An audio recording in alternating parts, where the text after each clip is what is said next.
السلام علیکم ورحمۃ اللہ وبرکاتہ۔ عزیز طالبات، اللہ تعالیٰ کی ذات سے امید ہے آپ سب خیر و عافیت کے ساتھ ہوں گے۔ آج ہم اپنی کتاب تیسیر و مصطلح الحدیث کا سبق نمبر 47 پڑھنے جا رہے ہیں۔ آج ہم اپنی کتاب کے تیسرے باب کی پہلی فصل کی تیسری بحث ہم پڑھیں گے۔ آپ کو جیسے گزشتہ سبق میں بتایا گیا تھا کہ مصنف نے الباب الثالث کو 2 فصول میں بیان کیا ہے، فصل اول اور فصل ثانی۔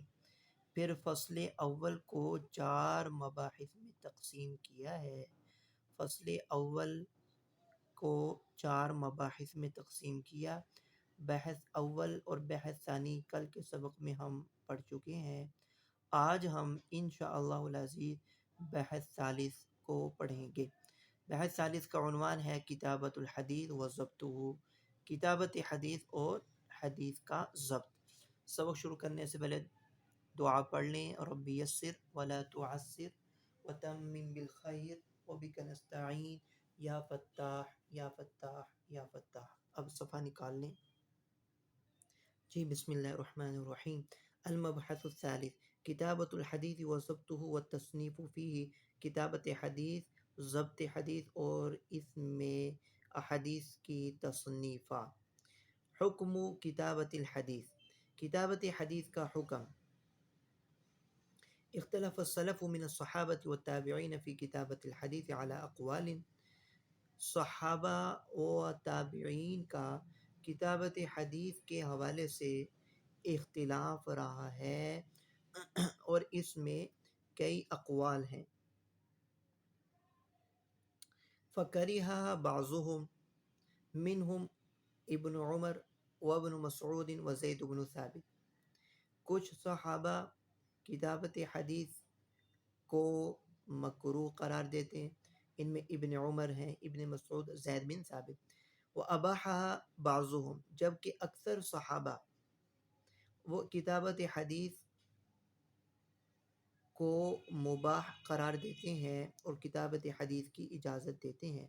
منہم عبداللہ بن عمر وانس وعمر بن عبدالعزیز اکثر صحابہ ہیں کہ جو کتابت حدیث کی اجازت دیتے ہیں۔ تو کتابت حدیث کے حوالے سے یہ بات سلف صحابہ میں ہی مختلف رہی ہے کہ بعض صحابہ کتابت حدیث کے قائل تھے اور کچھ صحابہ بہت تھوڑے جو کتابت حدیث کے حوالے سے وہ قائل نہیں تھے۔ لیکن جو مصنف آگے تیسرا قول بیان کرنا چاہ رہے ہیں وہ یہ ہے کہ ثم اجمعوا بعد ذلك على جوازها، پھر ایک زمانے کے بعد کتابت حدیث کے جواز پر سب صحابہ کا اجماع ہو گیا تھا۔ یعنی معلوم یہ ہوا کہ یہ جو کراہت کا قول ہے یہ ان کا قدیم قول تھا، یہ قول قدیم تھا، یا یوں کہہ لیں کہ یہ ان صحابہ کی رائے قدیم تھی۔ کتابت حدیث کو ناپسند سمجھنا یہ ان حضرات کی قدیم رائے تھی، لیکن بعد میں کتابت حدیث کے جواز پر سب کا اجماع ہو گیا تھا۔ وزال الخلاف، اور اختلاف پھر روا ہو گیا، اختلاف زائل ہوا۔ لو لم يدون الحدیث فی الکتب لضاع فی الاعصار المتاخرہ لا سیما فی عصرنا۔ مصنف کتابت حدیث کی اہمیت اور اس کی افادیت کو بیان کر رہے ہیں کہ کتابت حدیث وہ کس قدر ضروری ہے کہ حدیث اگر مدون نہ ہوتی کتب کی شکل میں تو آخر زمانے میں فرامین رسول اللہ صلی اللہ علیہ وسلم کا ایک بہت بڑا ذخیرہ ضائع ہو جاتا، خاص کر کے ہمارے زمانے میں۔ تو اس لیے کتابت حدیث وہ لازم اور ضروری امر تھا۔ جس کی اجازت پر تمام صحابہ و تابعین کا اجماع ہو گیا۔ سبب الاختلاف فی حکم کتابتی، فرما رہے ہیں کہ کتابت حدیث کے حکم کے حوالے سے یہ اختلاف کا سبب کیا تھا؟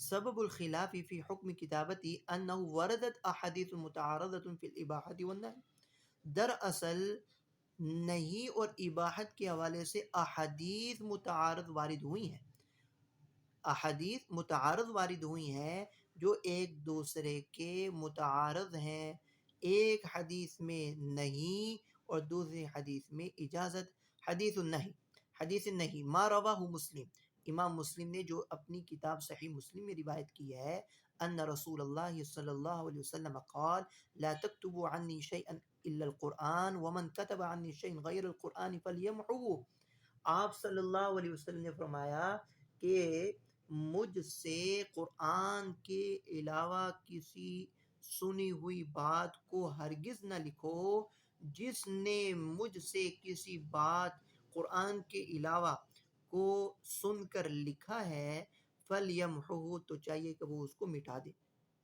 حدیث الاباحہ، اور حدیث اباحہ جس کو شیخین نے روایت کی ہے، ان رسول اللہ صلی اللہ علیہ وسلم قال اکتب لابی شاہین، آپ نے فرمایا کہ خطبہ ارشاد فرمایا تھا تو آپ نے فرمایا کہ ابو شاہ کے لیے وہ خطبہ کے الفاظ لکھ دو۔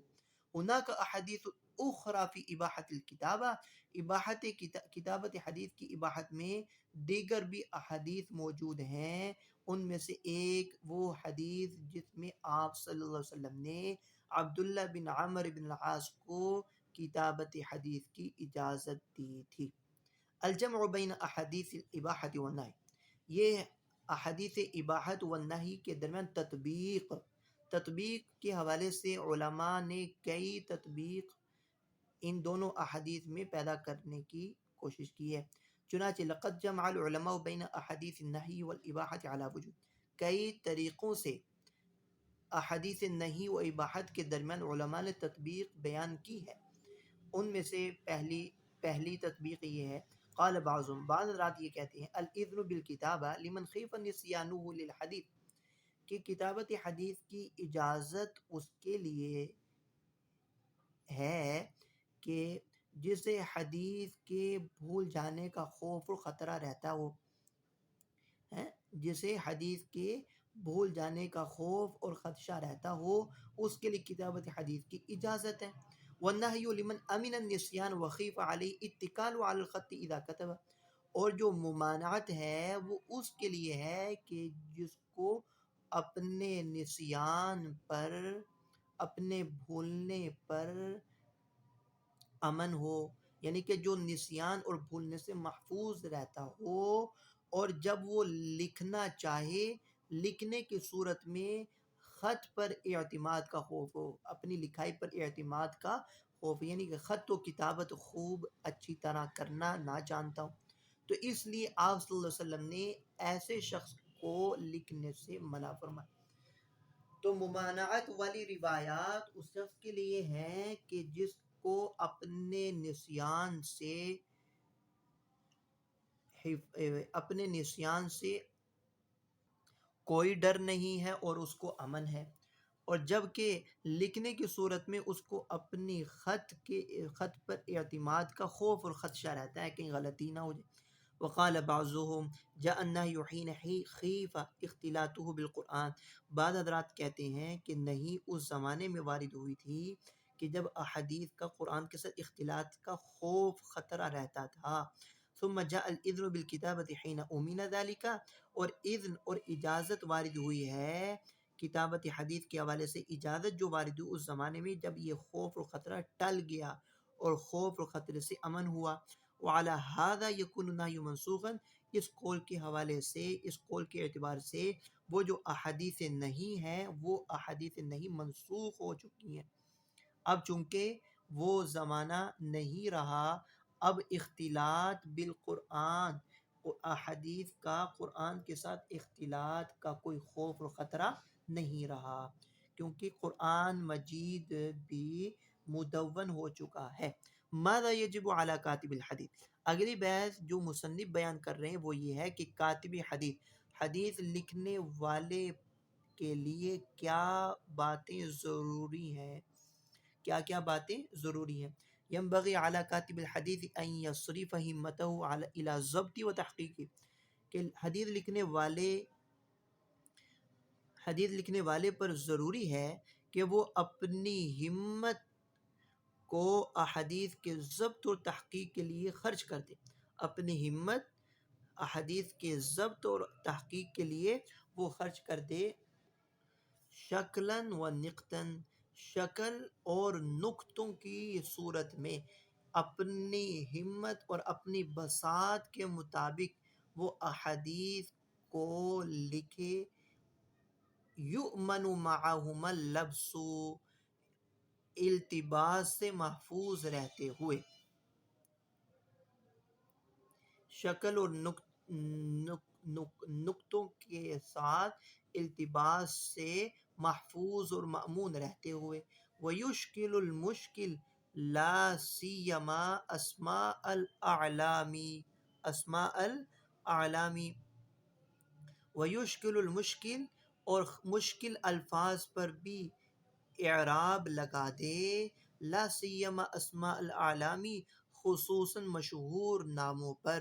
لأنها لا تدرک بما قبلها ولا بما بعدها، اس لیے کہ ان ناموں کا ادراک ما قبل اور ما بعد یعنی کہ سیاق و سباق سے نہیں ہو سکتا. وأن يكون خطه واضحا على قواعد الخط المشہورہ، اور حدیث لکھنے والے کے لیے یہ بھی ضروری ہے کہ اس کی جو لکھائی ہے واضح ہو اور خط مشہورہ کے قواعد کے مطابق ہو. خط مشہورہ کے قواعد کے مطابق اس کی لکھائی بھی واضح ہو، صاف ستھری لکھائی ہو. وَأَلَّا يَصْطَلِحَ لِنَفْسِهِ اصطلاحا خاصا برمز لا يعرفه الناس، وَإِلَّا،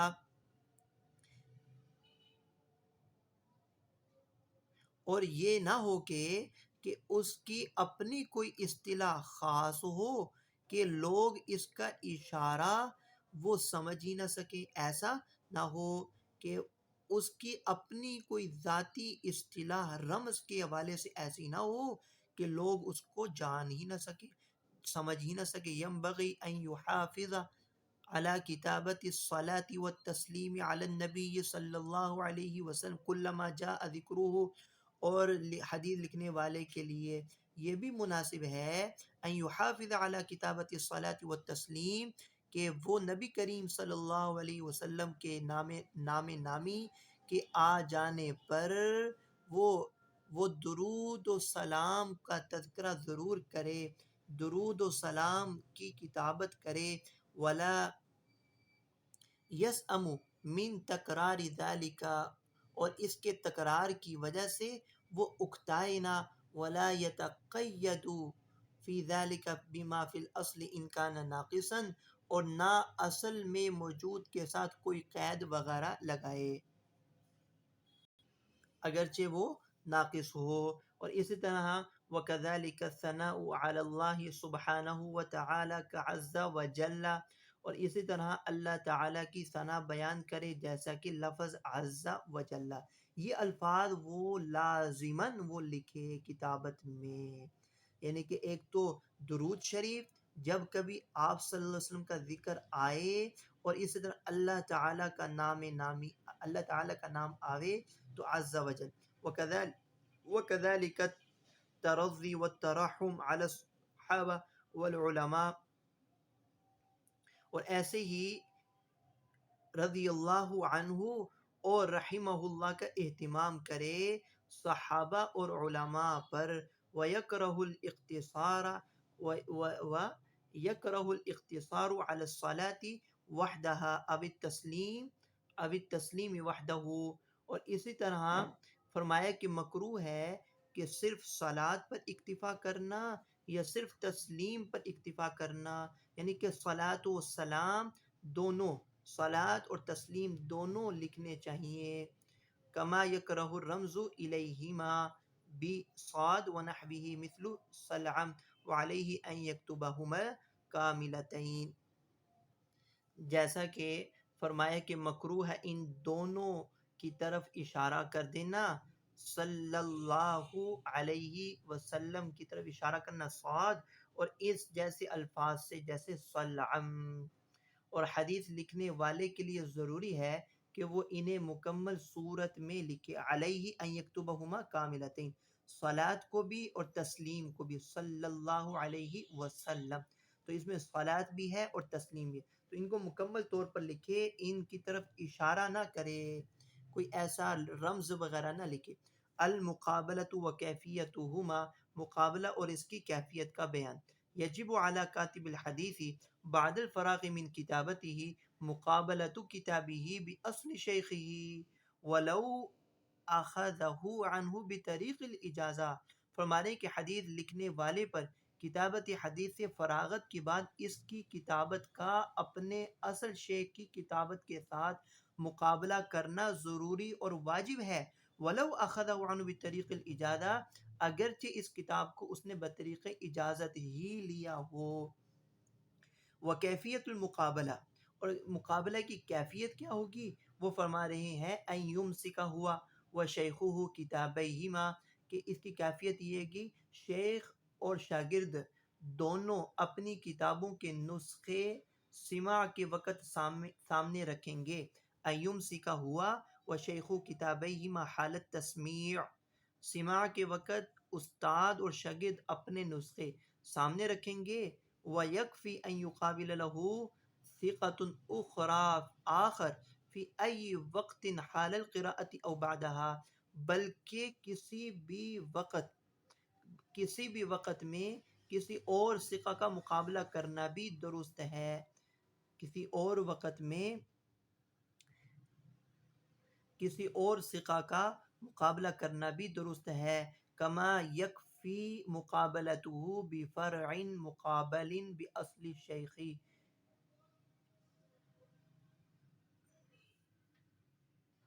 ایسے ہی اس فرع سے مقابلہ کرنا بھی جائز اور درست ہے، مقابل باصل شیخ، جس فرع کا شیخ کی اصل سے مقابلہ ہو چکا ہو، اس فرع سے آگے مزید مقابلہ کرنا بھی جائز اور درست ہے.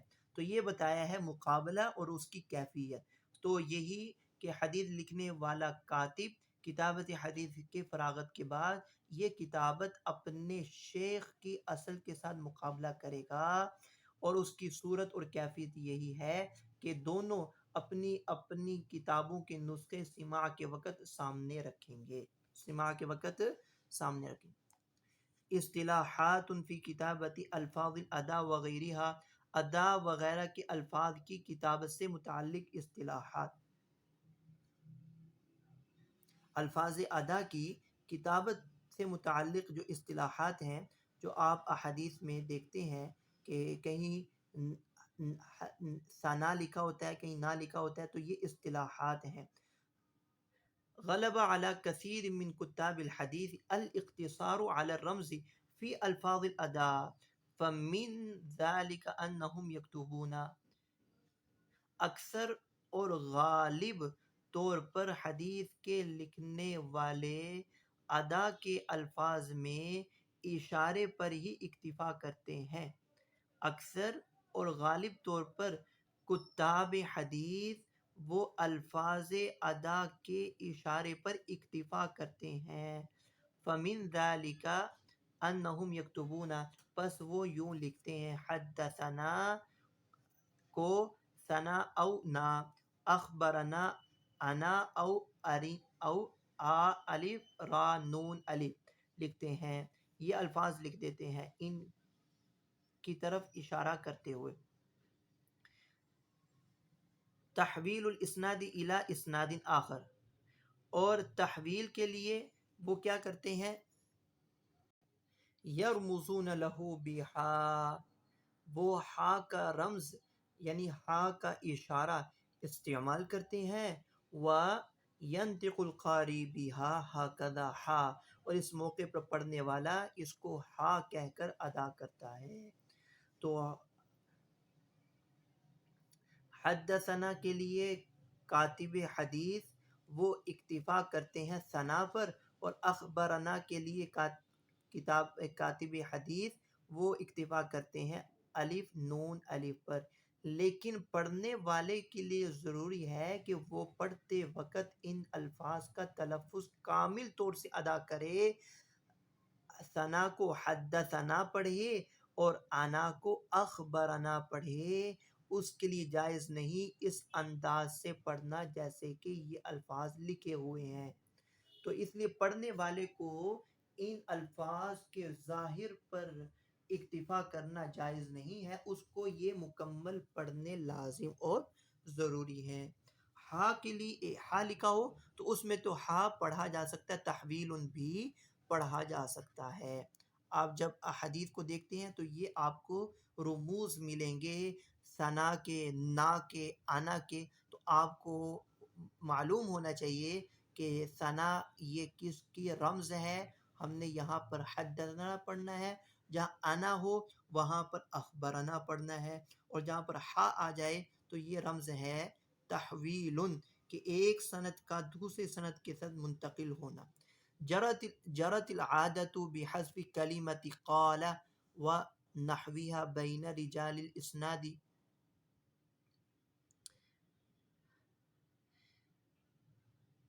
خطن۔ جی فرما رہے ہیں کہ سند کے راویوں میں قالا کا کلمہ سند کے درمیان حذف کرنے کی عادت بن چکی ہے۔ رجال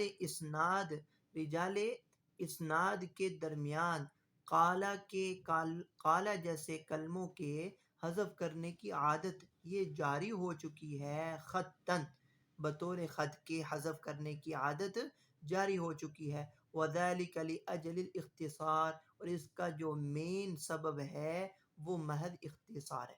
لیکن ينبغي للقارئ التلفظ بها، لیکن پڑھنے والے کے لیے اس کا تلفظ کرنا ضروری ہے۔ مثل حدثنا عبداللہ بن یوسف اخبرنا مالک، فینبغی علی القارئ ان یقول قال اخبرنا، حدثنا سے پہلے اور اخبرنا سے پہلے قال پڑھے، ان یقول قال اخبرنا مالک، کما جرت العادت بحسب انه فی اواخر الاسناد اختصار، جیسے کہ سند کے آخر میں انه کے حذف کرنے کی عادت بطور اختصار کے جاری ہوئی ہے۔ مثل عن ابی ہریرہ انه قال، فینبغی للقاری النطق انه فیقول انه قال کہنا چاہیے۔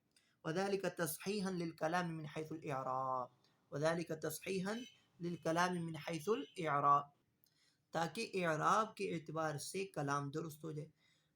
اگلی 7ویں بحث ہے ہماری اس تیسری فصل کی، الرحلۃ فی طلب الحدیث، کہ طلب حدیث کے لیے سفر کا کرنا۔ اس کو دیکھیں، لقد اعتنى سلفنا بالحدیث عنایۃ لیس لها نظیر وصرفوا في جمعه وضبطه من الاہتمام والجہد والوقت ما لا يكاد يصدقه العقل۔ فرما رہے ہیں کہ ہمارے اسلاف نے حفاظت حدیث کا ایسا اہتمام کیا کہ جس کی کوئی نظیر نہیں ملتی، وصرفوا في جمعه وضبطه من الاہتمام والجہد والوقت ما لا يكاد يصدقه العقل، اور انہوں نے اس احادیث کے جمع و ضبط کرنے کے اہتمام میں اس قدر مشقتیں اٹھائیں اور اتنا وقت خرچ کیا کہ جس کی عقل تصدیق نہیں کرتی۔ فبعد ان يجمع احدهم الحديث من شيوخ بلده يرحل الى بلاد واقطار اخرى قريبة او بعيدة ليأخذ الحديث من شيوخ تلك البلاد ويتجشم مشاق السفر وشذف العيش بنفس راضية، بس اپنے شہر کے اساتذہ سے احادیث جمع کر لینے کے بعد انہوں نے دوسرے شہروں کی طرف سفر کیے، قطع نظر اس کے وہ قریب ہوں یا بعید ہوں۔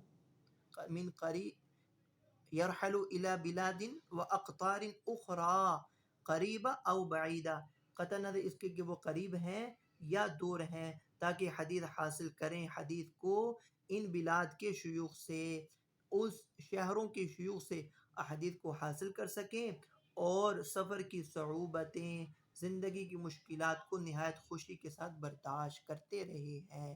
وقد صنف الخطیب البغدادی کتابا سماہ الرحلۃ فی طلب الحدیث، چنانچہ علامہ خطیب بغدادی نے ایک کتاب تصنیف کی ہے جس کا نام الرحلۃ فی طلب الحدیث رکھا ہے۔ جس میں انہوں نے جمع فیہ من اخبار الصحابۃ والتابعین فمن بعدهم في الرحلة في طلب الحديث ما يعجب الإنسان لسماعه فمن أحب سماع تلك الأخبار الشيقة فعليه بذلك الكتاب فإنه منشط لطلاب العلم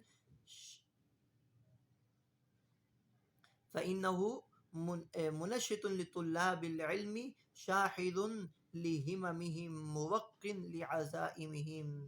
تو فرما رہے ہیں مصنف کہ جمع فیہ من اخبار الصحابہ، کہ جس کتاب میں انہوں نے صحابہ و تابعین اور ان کے بعد آنے والوں کے طلب حدیث کے لیے اسفار کا ذکر کیا ہے، اسفار کا ذکر کیا ہے کہ جن پر انسان کو تعجب ہوتا ہے سن کر. بس جو شخص ان دلچسپ واقعات کو سننا پسند کرتا ہے تو اس پر لازم ہے اس کتاب کا ضرور مطالعہ کریں، کیونکہ وہ طلباء کو چست کرنے والی کتاب ہے اور ان کی ہمتوں کو اجاگر کرنے والی کتاب ہے اور ان کے عزائم کو پختہ کرنے والی کتاب. انواع التصنیف الحدیث. اگلی 8ویں بحث ہے کہ حدیث کی مختلف تصانیف.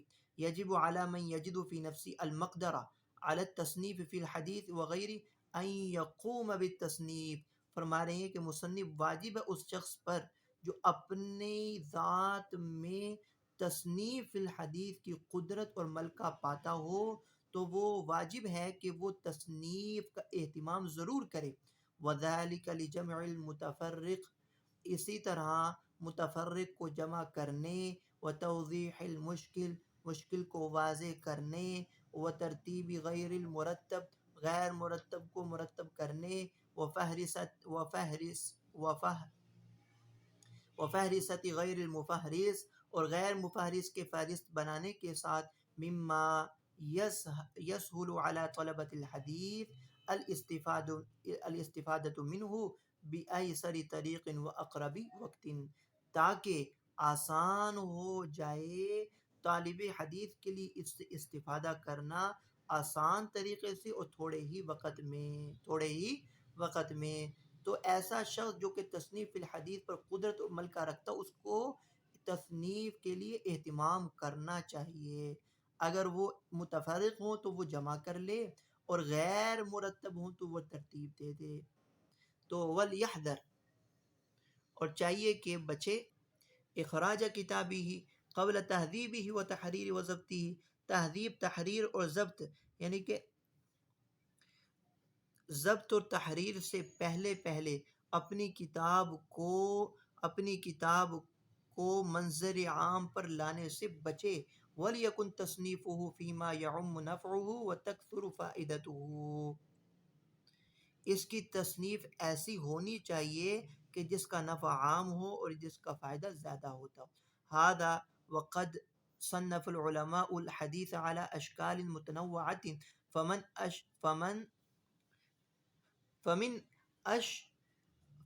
اشہر انواع التصنیف فی الحدیث ما یلی. تو مصنف رحمۃ اللہ علیہ فرما رہے ہیں علماء حدیث نے اس فن کو مختلف انداز میں تصنیف کیا ہے. پس حدیث کی تصنیفات کی مشہور جو اقسام ہیں وہ اقسام درج ذیل ہیں، یعنی کہ کتب حدیث کی جو مشہور اقسام ہیں ان کے نام درج ذیل ہیں. تصنیف الحدیث کی مشہور جو اقسام و انواع ہیں ان کے نام درج ذیل ہیں. الجوامع، یہ احادیث کی کتابوں کے نام. ان میں سے ایک کتاب جس کا نام جوامع ہے، الجوامع، جس کو آپ جامع بھی کہہ سکتے ہیں. الجامع کل کتاب یجمع فیہ مؤلفہ جمیع الابواب من العقائد والعبادات والمعاملات والسیر والمناقب والرقاق والفتن واخبار یوم القیامہ. کہ جامع حدیث کی وہ کتاب ہے کہ جس کے مصنف نے اس کتاب میں تمام یہ ابواب جمع کیے ہوں، عقائد ہوں، عبادات ہوں، معاملات ہوں، سیر ہوں، مناقب ہوں، رقاق، فتن اور قیامت کی علامات ہوں. اس کتاب کو جامع کہا جاتا ہے کہ جس میں 8 قسم کے مضامین کو بالعنوان موجود ہوں، جیسا کہ الجامع الصحیح للبخاری، جیسے کہ صحیح بخاری کے لیے بھی جامع کا لفظ استعمال ہوتا ہے، اس میں 8 قسم کے مضامین موجود ہیں عنوان کے ساتھ۔ الجامع الصحیح للبخاری۔ المسانید، حدیث کی دوسری تصنیف جس کا نام مسانید ہے۔ المسند، کل کتاب جمع فیہ مرویات کل صحابی علی حدۃ من غیر النظر إلى الموضوع الذي يتعلق فيه الحديث، مثل مسند الامام احمد بن حنبل۔ مسند ہر وہ کتاب کہ جس میں ہر صحابی کی مرویات کو جمع کیا گیا ہو علیحدہ علیحدہ، ہر صحابی کی مرویات کو جمع کیا گیا ہو علیحدہ علیحدہ، من غیر النظر الى الموضوع، موضوع سے قطع نظر، موضوع سے قطع نظر، ہر صحابی کی مرویات کو علیحدہ ترتیب حروف ہجا کے اعتبار سے یا مقدم و مؤخر کے اعتبار سے، رتبے کے اعتبار سے ہر صحابی کی مرویات کو جمع کیا گیا ہو، جیسا کہ مسند امام احمد بن حنبل۔ تیسری کتاب کی قسم السنن، وہی الکتب المصنفہ علی ابواب الفقہ، وہ کتب جو کہ ابواب فقہ پر تصنیف کی گئی ہوں، لتکون مصدرا للفقہاء فی استنباط الاحکام وتختلف عن الجوامع بانها لا يوجد فيها ما يتعلق بالعقائد والسیر والمناقب وما الى ذلك، بل هي مقصورة على ابواب الفقہ واحادیث الاحکام مثل سنن ابی داود، تاکہ یہ جو احادیث کی کتب فقہی ابواب کی ترتیب پر مرتب ہوتی ہیں، ان سے مقصود یہ ہوتا ہے کہ جو استنباط احکام میں فقہا کے لیے مصدر کا درجہ رکھتی ہیں اور یہ جوامع سے کسی قدر مختلف ہوتی ہیں، بعین طور پر کہ ان میں وہ احادیث موجود نہیں ہوتی جن کا تعلق عقائد و سیر اور مناقب کے ساتھ ہے، بل یہ مقصور علی ابواب الفقہ، بلکہ یہ وہ احادیث کی کتابیں کہ جو ابواب الفقہ پر ہی منحصر ہوتی ہیں، و احادیث الاحکام، اور احکام کی احادیث پر، علی ابواب الفقہ و احادیث الاحکام، احکام کی احادیث پر ہی یہ منحصر ہوتی ہیں کتابیں، مثل اس جیسا کہ ایک کتاب ہے سنن ابی داود۔ المعاجم، المعجم، المعاجم، المعجم کل کتاب جمع فیہ مؤلف الحدیث مرتبا علی اسماء شیوخ علی ترتیب حروف الہجا غالبا، کہ معجم ہر وہ حدیث کی کتاب کہ جس کے مصنف نے حدیث کو اپنے استاد کے اسماء کے نام کی ترتیب پر احادیث کو جمع کیا ہو، حروف ہجا کی ترتیب پر اکثر اور غالب طور پر۔ تو وہ چوتھی قسم ہوئی المعاجم۔ معجم ہر وہ کتاب جس میں اس کے مؤلف نے احادیث کو اپنے شیخ کے اسماء پر مرتب کیا ہو اور ان کی یہ ترتیب عموماً حروف ہجا کے اعتبار سے ہوتی ہے، مثل اس کی مثال جیسے کہ کتاب کا نام ہے المعاجم الثلاثہ للطبرانی، امام طبرانی کی کتاب ہے المعاجم الثلاثہ، اور اس طرح وہی المعجم الکبیر والاوسط والصغیر، اور اس طرح یہ کتاب یعنی یہ معاجم ثلاثہ کہ، اور وہ معاجم ثلاثہ کون کون سی ہیں؟ معجم کبیر، اوسط اور معجم صغیر۔ اگلی کتاب کی قسم ہے العلل۔ کتب العلل هي الكتب المشتملة على الاحاديث المعلولة مع بیان عللها، ہماری کتب علل وہ کتابیں کہلاتی ہیں جو معلول احادیث پر مشتمل ہوتی ہیں اور ان کی علتوں کا بھی بیان موجود ہوتا ہے، اور معلول کی آپ قسم پڑھ چکے ہیں، حدیث معلول کس کو کہتے ہیں، وذلك مثل العلل لابن ابی حاتم، اور اسی طرح والعلل للدارقطنی، دارقطنی کی تصنیف ہے العلل، اور ایک امام ابن ابی حاتم کی تصنیف ہے العلل۔ الاجزاء، الجزء کل کتاب صغیر جمع فیہ مرویات راوی واحد من روات الحدیث. اجزاء جز ہر وہ حدیث کی قسم ہے، وہ مختصر کتابچہ ہے کہ جس میں ایک راوی کی مرویات کو جمع کیا گیا ہو. من روات الحدیث کہ جز وہ مختصر کتابچہ ہے کہ جس میں روات حدیث میں سے کسی ایک راوی کی مرویات کو جمع کیا گیا ہو. او جمع فیہ ما یتعلق بموضوع واحد علی سبیل الاختصاء، یا پھر اس میں ایک موضوع سے متعلق احادیث کو علی وجہ الکمال جمع کیا گیا ہو، ایک موضوع سے متعلق احادیث کو جمع کیا. مثال کے طور پر جزء رفع الیدین فی الصلاۃ، امام بخاری کی یہ مختصر کتابچہ ہے، اس کو کہا جاتا ہے جزء رفع الیدین فی الصلاۃ، کہ رفع یدین کے حوالے سے جتنی بھی روایات ہیں امام بخاری نے اس کتابچے میں، اس مختصر کتابچے میں جمع کی. الاطراف کل کتاب ذکر فیہ مصنفہ طرف کل حدیث الذی یدل علی بقیتہ ثم یذکر اسانید کل متن من المتون اما مستوعبا او مقیدا لها ببعض الکتب.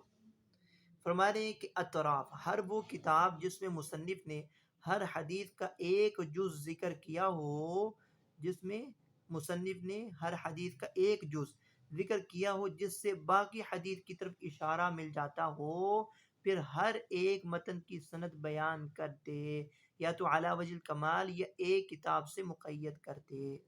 ثم یذکر اسانید کل متن من المتون، پھر ہر ایک کے متن کی سند کو بیان کر دے علی وجہ الکمال، یا پھر او مقیدا لها ببعض الکتب، یا ایک کتاب کے ساتھ مقید کر دے. اس کی مثال جیسے کہ تحفۃ الاشراف بمعرفۃ الاطراف، یہ امام مزنی کی تصنیف کا نام. اگلی قسم ہے المستدرکات.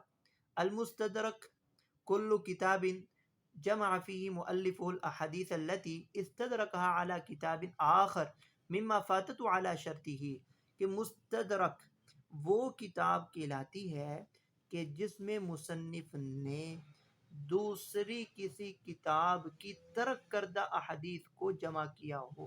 مصنف نے جس کتاب میں دوسری کتاب کی ترک کردہ احادیث کو جمع کیا ہو، کہ وہ احادیث جو اس کتاب کی شرط کے مطابق ہیں، علی شرطہ، وہ احادیث جو اس کتاب کی شرط کے مطابق ہیں. تو مستدرک وہ کتاب جس میں مصنف نے کسی دوسری کتاب کی ترک کردہ احادیث کو جمع کیا ہو جو اس کتاب کی شرط کے مطابق ہوں اور رہ گئی ہوں. مثل المستدرک علی الصحیحین لابن عبد اللہ الحاکم. المستخرجات المستخرج کل کتاب خرج فیہ مؤلفہ احادیث کتاب لغیرہ من المؤلفین باسانید لنفسہ من غیر طریق المؤلف الاول، کہ مستخرج ہر وہ کتاب کہ جس میں مؤلف نے ان احادیث کو تخریج کیا ہو جو احادیث دوسرے مؤلف، اس کے علاوہ دوسرے مؤلف کی کتاب میں موجود ہوں، لیکن اس نے ان احادیث کو اپنی سند کے ساتھ اس کتاب میں ذکر کیا ہو، طریق اول سے ہٹ کر، مؤلف اول کے طریق سے ہٹ کر اپنے طریق سے ان احادیث کو اپنی کتاب میں تخریج کر دیا ہو، وہ احادیث جو کہ مؤلف نے اپنی کتاب میں دوسرے مؤلفین نے ذکر کر دی. وربما اجتمع معه في شیخ او من فوقه، بسا اوقات اس مؤلف اول کے ساتھ شیخ میں شیخ یعنی کہ استاد میں یا استاد کے استاد میں موافقت ہو جاتی ہے، سند مل جاتی ہے آپس میں. اس کی مثال المستخرج علی الصحیحین لابی نعیم الاصبہانی، ابو نعیم اصبہانی کی کتاب مستخرج علی الصحیحین. یہ احادیث کی کتب کی مشہور 9 اقسام ہیں جو یہاں مصنف نے ذکر کی۔ شروع میں یہی فرمایا تھا کہ علماء نے تصنیف فی الحدیث کے فن کو مختلف انداز میں ہی تصنیف کیا ہے۔ علماء حدیث نے یہ حدیث کی تصنیف کو مختلف انداز میں ہی مرتب کیا ہے۔ پس حدیث کی تصنیف کی مشہور انواع و اقسام وہ ہم نے آج کے سبق میں اللہ تعالیٰ کے فضل و کرم سے پڑھ لی ہیں کہ یہ مکمل 9 اقسام بنتی ہیں: الجامع، مسند، سنن، معاجم، معجم جس کو کہا جاتا ہے، اور 5ویں قسم تھی العلل، اور 6ٹھی قسم تھی جز، اور 7ویں قسم تھی طرف، 8ویں قسم تھی مستدرک، اور 9ویں قسم مستخرج۔ وآخر دعوانا الحمد للہ رب العالمین۔ السلام علیکم ورحمۃ اللہ وبرکاتہ۔